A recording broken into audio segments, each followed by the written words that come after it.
I'm going to show you 3 websites, and I bet that you can tell which one costs $600, which one $6,000, and which one $60,000. My point is that these websites don't visually look too different. The designers who build them all share the same skill. They've mastered Webflow. But why are some of them charging 100 times more than others? And even more important, how can you join the ranks of those who charge 100 times more?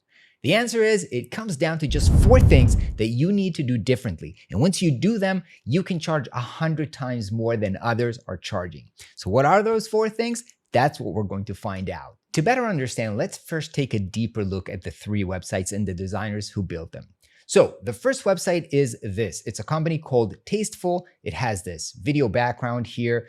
We've got some slide-in animation, and then we've got some card hover animation.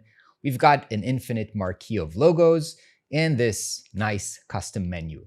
So overall, a pretty nice website for the jaw-breaking price of just $620. Now, how do I know it's $620? Here's Vladislav's profile on Upwork, and it's actually quite a good profile. You can see that he has 100% job success and that he's marked as top rated, and he did over $80,000 on Upwork, which is pretty nice.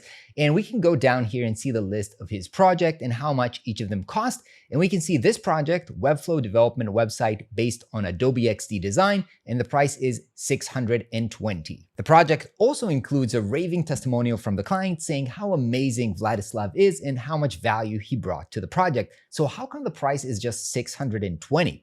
We'll get back to this question. Now let's check out the next website, which is NIMBY.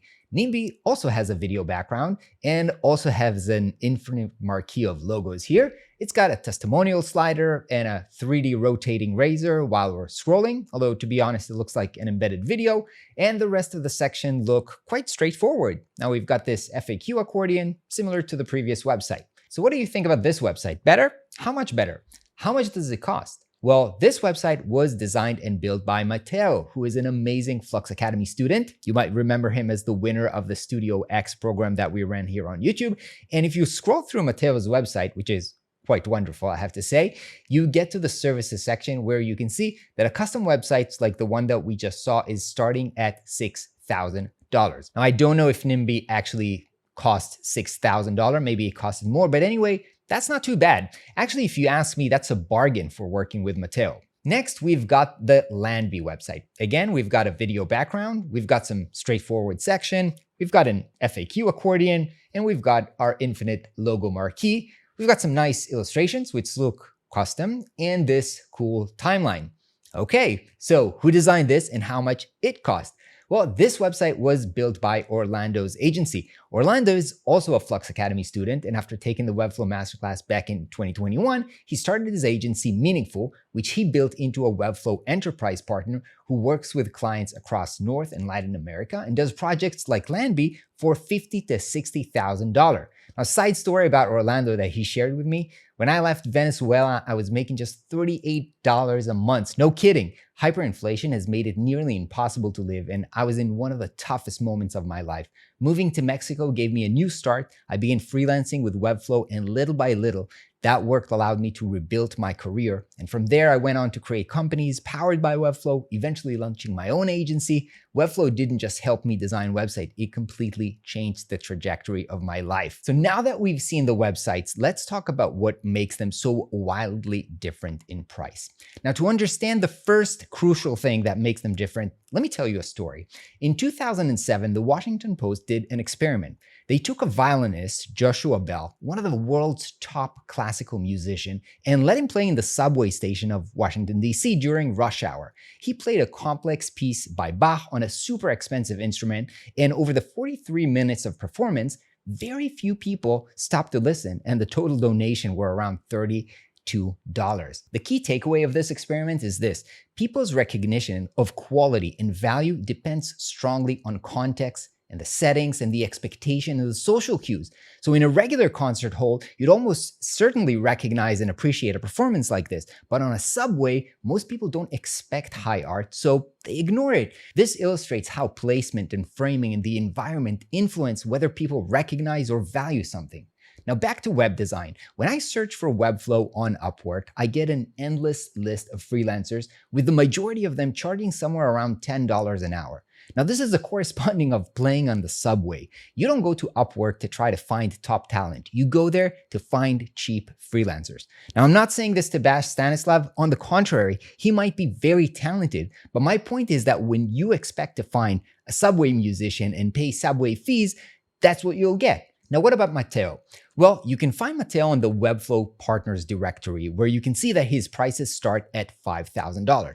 By the way, if you go to the Webflow Partners directory and you try to filter for less than $1,000, you will still get freelancers that are starting from $2,000. And the reason is there's not enough cheap freelancers there. And this way for a reason, because Webflow wants to make sure that the developers are perceived as premium, and people who go there and search for partners are expecting to pay higher prices. Next, Matteo has a profile on Clutch, which is a review website for agencies. Now here as well, you can see that his minimum project price is $5,000. And what's more, on this website, the category of smaller than $10,000 is the cheapest category on the website. So just like we saw in the musician experiment, the context of where you find the person heavily determines how much value you put on their talent and what you expect to pay. Now, what about Orlando? When I asked him how clients find him, he told me investors, VCs, and accelerators and entrepreneurs mention us in a lot of different WhatsApp groups and communities. Now, think about this. People with lots of money who don't want to waste their time scrolling through endless lists of service providers ask for a specific recommendation of people they trust. And when the investor who gave money to the startup tells the startup, oh, by the way, these are great designers and I recommend that you work with them, then the startup founders listen and they're willing to pay. So to sum up the first key differentiator, context is king. Where and how people find out about you has a huge impact on the price that you'll be able to charge. The next differentiator is pricing. Websites like Upwork let clients filter by an hourly rate, which, as we've seen, is quite low. But even if the hourly rate wasn't that low, this pricing structure sucks for designers. Let's look at another profile here, Kirilio. He works on a Webflow website design and optimization for 38 hours, and he made less than $800. It reminds me of one of the first projects that I ever did using Webflow back in 2018. It was a simple Figma to Webflow project, and I charged $1,000 for it. The fun part, this build took me an hour. Now, $1,000 doesn't make you rich, but $1,000 an hour, that's pretty rad. Now, imagine I would charge hourly for this project. How much would I be charging an hour? Definitely not 1,000, right? So you saw in Upwork, even $100 an hour is considered pretty expensive.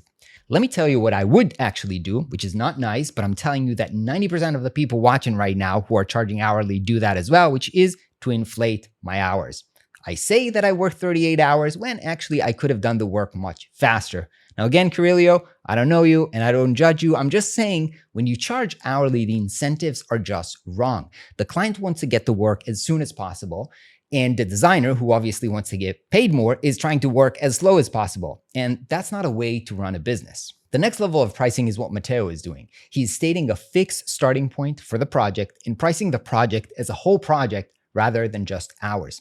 And when it comes to Orlando's agency, they do not mention the pricing on their website. However, when you cover the time commitment on their FAQ, they mention that our contracts generally last between 4 and 6 months.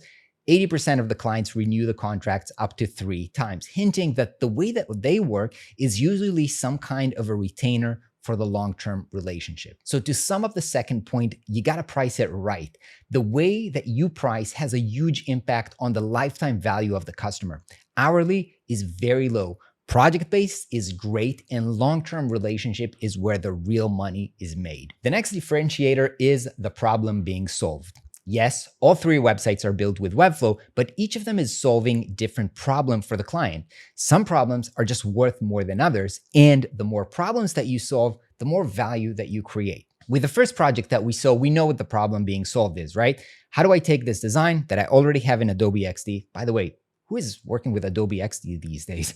And build it in Webflow. And this is a rather small problem to solve, right? The design is already ready. The only thing left to do is the technical implementation. Now, if we look at Matteo's portfolio and look at the NIMBY project, we can see that Matteo did both design and development for this site, which is already 2 problems, so it's more valuable. But look at this, helped NIMBY increase conversion by 48% and reduce time to iterate on a landing page. How valuable is this? I told you $6,000 is way too cheap for this. Now let's take a look at Landby. Meaningful did the design and development here, and this website has more than 20 unique page layout, as you can see from the footer. So this means that this problem alone is bigger in scope, but more than that, they did SEO optimization, they created all the content on the website, they've set up analytics and optimized the website for LLMs, including full data tracking plan and all of the events for analytics, and this helped to lift the organic traffic off the ground for this website. Now, if you look at Meaningful's website to see their services, then yes, Webflow and Framer development is there, but it's part of a much more comprehensive marketing solution that helps solve major business problems for clients who can pay. To sum up the third differentiator, bigger problems equals bigger pay. The more high-value problems you know how to solve around your Webflow project, the higher you can charge, which is, by the way, why Flux doesn't only teach you Webflow, we also teach you design and branding and copywriting so that you can solve more and bigger problems. Now, the last key differentiator is risk. How risky it is to work with you, how likely you are to fail, waste my time, waste my money, and perhaps get me fired for hiring you. Hiring a designer for a big project is risky, and the more that you can reduce the risk of hiring you, the more that you can charge. Now, when I'm looking at Vladislav's profile, Upwork is trying to reduce the risk by showing us how many projects he already did and how successful he was, and I can scroll through the completed works and see some testimonials. But the problem is I can't really see who wrote these testimonials. And if I'm not sure about him and I just want some consultation to see how he thinks about things, well, that's going to cost me $300. On the other hand, on Mateo's website, I can immediately see logos of companies he worked with, and some of them I actually know, like Prime, so I'm impressed. If they trust him, maybe I can. Then I see Clutch, 4.9 rating, and then Webflow certified partner, which immediately reduces the risk because this guy is obviously a professional. Now, of course, the fact that his website is so beautiful immediately reassures me that yes, when it comes to design, there is no risk. He can do the job. And sections like how we work together help me understand what's going to happen so there's less uncertainty and less risk. And as you can see, the first step is to book a call and talk to him for no extra cost. So talking to him in person about my project is definitely going to reduce the risk even further. Testimonials that include the company, a face, and a name are much more powerful and trust-building than faceless, anonymous reviews. Why work with me section with detailed reason. Each of them helps to reduce another one of my concerns. And finally, an FAQ if you have any last concerns. That's how you reduce risk like a pro. Now, can we take this to the next level? Well, Meaningful is definitely trying by showing me even more logos, testimonials, full bios of key people in the agency so that I can see their experience, an impressive list of clients that also includes famous investors. So if I'm a startup founder and I see other Y Combinator's backed startups that they worked with, to me, that's the biggest risk reduction. So to sum up the fourth differentiator, more proof equals less risk. The more that you can show what you can do and what other people say about you, the less risky it's going to be to hire you and to pay you big bucks. Now that you know all of this, it's time to take action. Instructions are below, and I'll see you on the next video.